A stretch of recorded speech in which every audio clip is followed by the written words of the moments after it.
Manhã nublada aqui na Mata Atlântica e mais um Ornitólogo Responde, onde eu vou caminhando, passareando e respondendo as perguntas enviadas por vocês. E já começa aqui com a pergunta da Jaqueline, ó. Ela pergunta: os pombos correios são treinados para entregar na casa certa? Então, isso é uma curiosidade frequente, né?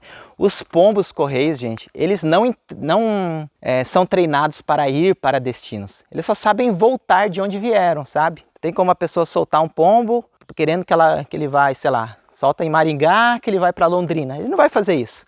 Ele tem que ter saído de Londrina, tipo, de um pombal em Londrina, a pessoa levar ele até um lugar e da onde soltar ele vai retornar para Londrina. Então ele sempre retorna para o mesmo local de onde nasceu, de onde convive, né, nos pombais. Então é assim, em resumo, que funciona aí o comportamento dos pombos correios. Agora, ir para um destino desconhecido, os pombos não fazem isso, só voltam. E geralmente 500, 600, 700 quilômetros, os pombos bem treinados, eles conseguem retornar. Tem registros de 1.000, 1.200 quilômetros, mas dificilmente passa disso. A distância assim, que eles são capazes de retornar, né?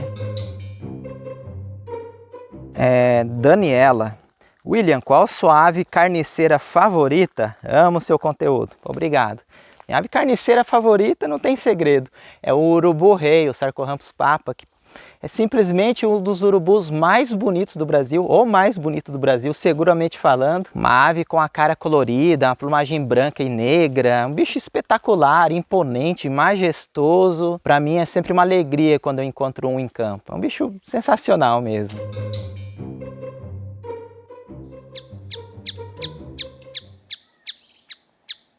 Gabriel de Moura pergunta aqui, ó: como as aves marinhas não ficam com o ouvido cheio d'água? Pô, que pergunta interessante, hein? Acho que ninguém fez ainda essa pergunta aqui no Planeta Aves. Tem vários motivos aí. Primeiro que as aves, elas têm penas, né? As penas ali da cabeça, bem justinhas assim, que tampam muito bem os ouvidos delas. Elas não têm orelhas, as aves não têm orelhas. É só uma abertura ali, uma cavidade auricular. E o fato dessas penas ficarem bem justas ao corpo já evita que a água entre facilmente, assim, principalmente durante os voos ou respingos. Outra questão também, Gabriel, é que o canal auditivo das aves que mergulham, principalmente, é um canal auditivo bem estreito, é protegido, tem várias curvas, digamos assim, o que dificulta a entrada direta da água, né? Algumas espécies têm até dobras de pele ali, ou estruturas que selam parcialmente o canal auditivo quando elas mergulham. E sem falar que tem algumas espécies, essas extremamente mergulhadoras, que têm mais adaptações ainda, como mergulhões, biguás, que eles possuem alguns mecanismos de fechamento involuntário dos ouvidos, parecido com o que acontece com os olhos, né, no caso das membranas nictitantes. E somado a isso tem a questão da própria posição como as aves mergulham, né? Tipo, quando elas mergulham, as penas estão sempre alinhadas no corpo ali para trás, quase que não dá chance de abertura para entrar água. Pode sim acontecer de, por algum motivo, entrar água no ouvido das aves, assim, mas é uma situação bem rara. No geral, elas estão muito bem adaptadas para isso. Matheus: você já ouviu falar que a Bald Eagle já foi avistada aqui na América do Sul? Manda um abraço para o meu filho Maxon, de 11 anos, e Mason, acho que é esse o nome? Um abraço aí para vocês, Maxon e Mason. Eu não sei pronunciar, tá? É diferente esses nomes. Mas então, a Bald Eagle, para quem não sabe, é a famosa águia americana, águia careca, que ocorre principalmente nos Estados Unidos. E Matheus, não tem registro delas aqui na América do Sul. Elas não ocorrem na América do Sul. É uma águia que ocorre principalmente nos Estados Unidos e no Canadá. Nos Estados Unidos ela pode ser encontrada o ano todo. As populações mais ao norte, ali no Canadá principalmente, elas são migratórias, mas realizam migrações pequenas, ali dentro da América do Norte mesmo. E esses indivíduos que migram, os registros mais ao sul que existe, se eu não me engano, é no sul do México e em Belize. Que tem até no eBird registros com fotos e tudo. Então, o mais ao sul que você pode encontrar a Bald Eagle é na América Central, nessa região ali da América Central. As pessoas, às vezes, aqui Já recebi várias vezes aqui no canal. Ah, eu vi a águia americana aqui em Minas, vi aqui não sei onde. E muitas vezes é o carcará. Quem não conhece muito de aves, vê um carcará, é uma ave grande, imponente, tem um corpo todo escuro, com a cabeça e pescoço brancos, que lembra um pouco uma águia americana. Mas enfim, é isso. Ó, quem tá gostando desse vídeo, por favor, senta o dedo no like aí que não te custa nada e me ajuda muito no engajamento desse vídeo, tá bom? E a pergunta aqui da Nilza. Oi William, tenho aprendido muito com você, muito obrigado. E como é a dinâmica dos pássaros nas árvores em momentos de tempestades para eles não caírem? Pô, a dinâmica é agarrar firme nos galhos, no puleiro para não cair. Não tem muito segredo não, viu Nilza? As árvores balançando, vento forte, tempestade, o que as aves podem fazer, assim, não tem muito que as aves podem fazer para evitar. Elas ficam ali quietinhas, agarrando firme nos galhos e torcer para a árvore não cair, não ser atingida por um raio. Muitas vezes dá certo. Gesiel, William, dá para saber qual é a ave símbolo da Nestlé, do logo da Nestlé, né? Ó, só olhando a logo não dá para saber não, é uma logo muito genérica, muito simplificada. Mais uma vez alguém me perguntou isso, até pesquisei e tal. A ave, tipo, primeiro que a logo foi baseada no brasão, um brasão de uma família de origem alemã, coisa assim. E a ave, se eu não me engano, é Oriolus o nome científico, é Papa Figo Dourado da Europa, coisa assim o nome, né? Traduzindo para o português. Que é uma ave da família Oriolide, que é uma família de aves que não existe aqui no Brasil. Evony, existe algum tipo de terapia com pássaros? Com certeza, exatamente essa que eu estou fazendo aqui. Caminhando na trilha, ouvindo e observando as aves. Meu, não tem terapia melhor que isso, viu? Assim, eu entendi a sua pergunta, se tem terapias igual as pessoas fazem com cavalos, cachorros. Existe, não é muito comum, existe.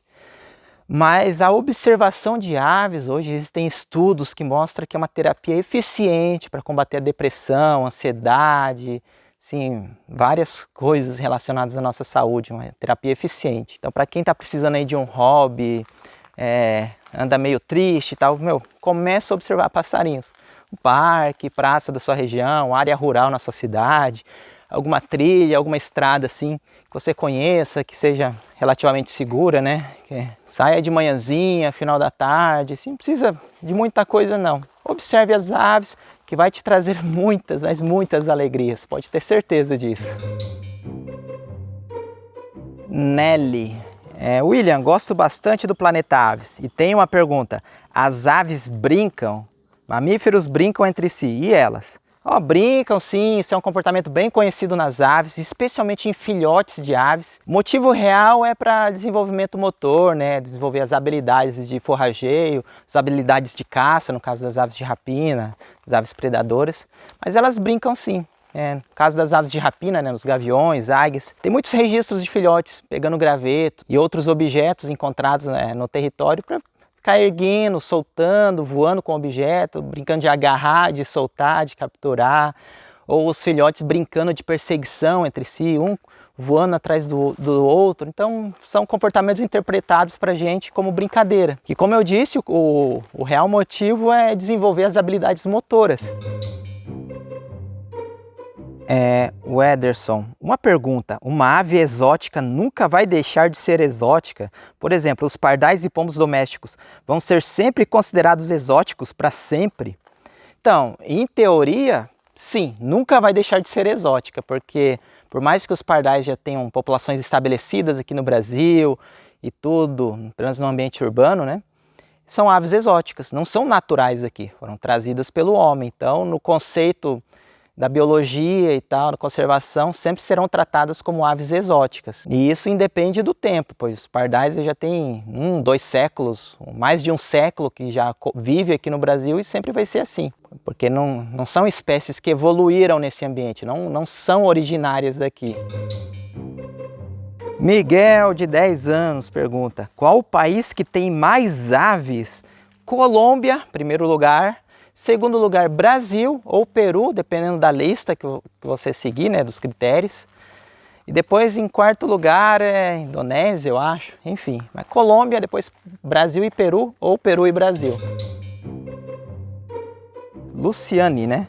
Há alguns anos eu vi um beija-flor muito pequeno que ao bater as asas fazia um zumbido como de um besouro. Pensei até ser um minúsculo beija-flor. A cor dele era um tom bege, talvez algum branco, não me lembro bem. Você sabe me dizer qual é? Provavelmente você viu a fêmea de um topetinho, fêmea do topetinho verde, fêmea do topetinho vermelho, que tem bege, tem branco, ou a fêmea do estrelinha ametista. Esses beija-flores, eles realmente são minúsculos, no caso dos topetinhos, né, o gênero Holofornes, são os menores beija-flores do Brasil, e eles fazem um zumbido bem interessante, parece mesmo um besouro, ou uma mangava, né, uma abelha, aquelas abelhas grandes voando, assim, bem legal mesmo.